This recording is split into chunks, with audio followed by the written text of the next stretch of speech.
समजा एखाद्याचा पगार 20,000चा आहे आणि त्यांनी 12,000चं कर्ज काढलं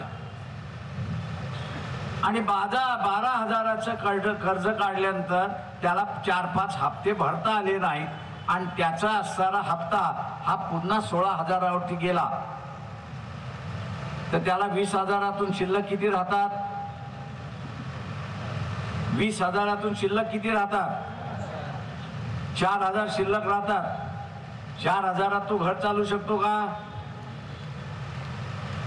तो 4,000त घर चालू शकतो का?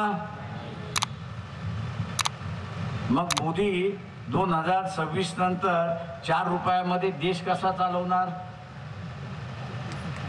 तर मोदीचा स्वतःचा फंड आहे, नाही असं नाही, त्याचा स्वतःचा फंड आहे आणि मोदींचा फंडा हा एखाद्या दारुड्यासारखा फंड आहे।